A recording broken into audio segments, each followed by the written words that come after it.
What is going on, YouTube? It's Anthony here. Seems like these daily updates are getting to be pretty much the same thing. If you're bored, if I should stop, I will. I don't want to be making too many videos here over and over again. But I did have a little bit of an update. The tank is clearing up quite a bit. I noticed this. Actually, if I stop here, you can see it very well. See about right here? You can see the line from my water change. It's annoying. I'll do a water change probably tomorrow or Wednesday. I don't know. But I'll do a water change, and I'll put my hand in there and I'll get some scraping action going on with my debit card to get all that taken care of. Anyways, clarity of the tank.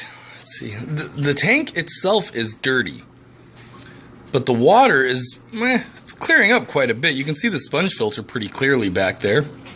See those fish back there, and they're in the very back. They're 3 feet back there, you know. But I forgot about this old trick here, and somebody reminded me. Thank you very much for the reminder of it. Rather than doing a power head, though, I just did a big old internal pump. I just had it lying around anyway. Figured for a big tank, might as well do a big pump. Yeah, jam that sucker with some filter floss and good to go, right? Yeah, the tank itself, you can see on the glass here as I move it around, is messy. It's dirty. And I think we did have, it was brought up, a mini cycle.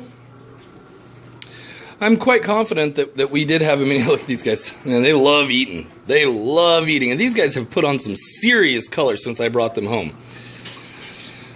I think one of the fish had color when I brought them home. And almost all of them have some coloration on them now.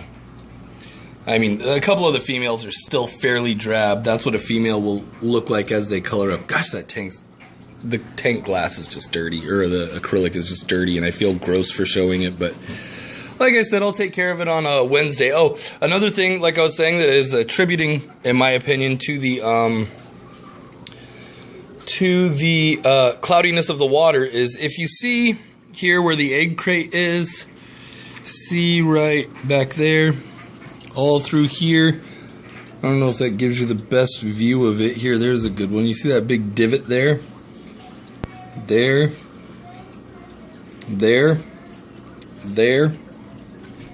back there. Anybody who's done any research on these Nicaragüenses will find that they are unique. I think I've said this in another video, in the sense that I think they're the only Central American cichlid that has non-adhesive eggs. What these guys do when they spawn is and it's a lot like some of the African cichlids that are like literally substrate spawners. Most of them spawn, or a lot of African cichlids will spawn in the substrate, but then the female will pick up the eggs and the male will fertilize it in mouth. Those are the mouth brooders. These guys, they spawn in a pit that they have pre-dug, and the eggs just bounce around in that pit, and the female guards the pit and the male guards the territory, as with almost all Central American cichlids that I know of. And a lot of South American cichlids for that matter. I think it's actually the same way with a lot of the African cichlids from the riverine habitats. But I mean, not the spawning in a pit and then bouncing around, but I mean the female spawning the direct nest and the males guarding the surrounding area. But like I said, I think these guys are unique in that matter.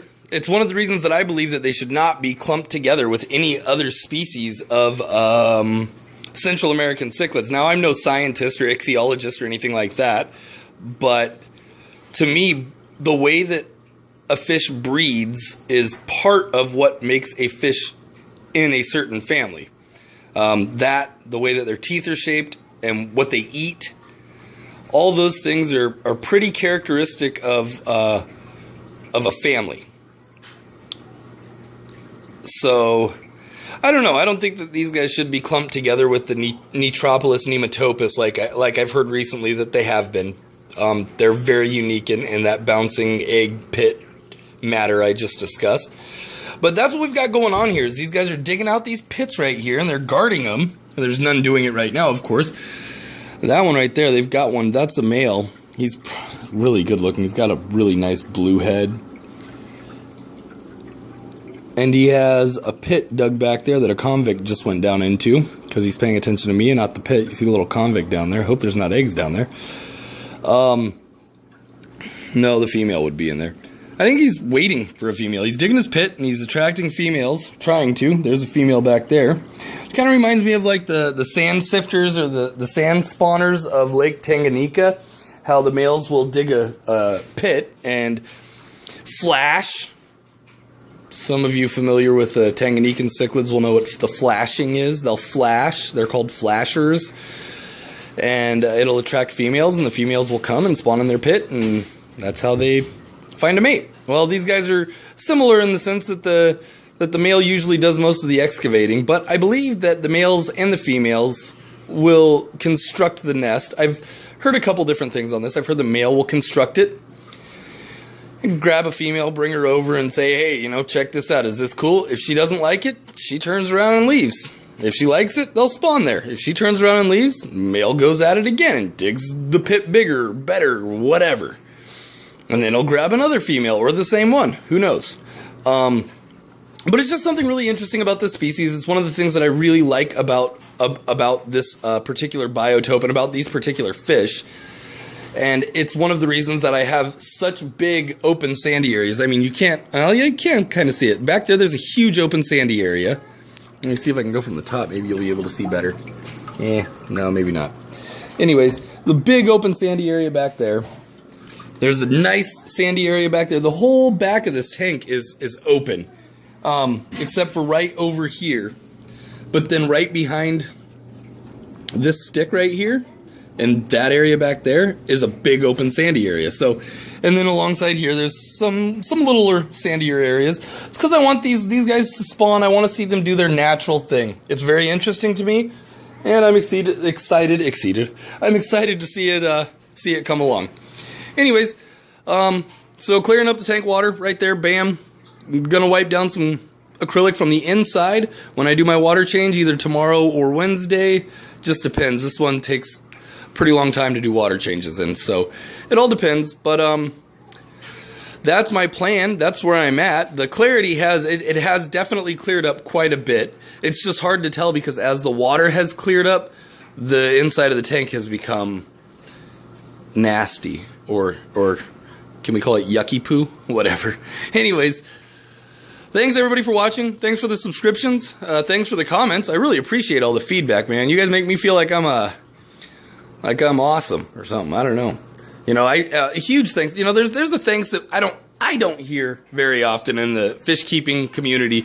Let's thank the wives or husbands or girlfriends or boyfriends or moms and dads or siblings or children that have to live with us wackadoodles that got all these fish tanks in our house that we put so much time and effort and money into.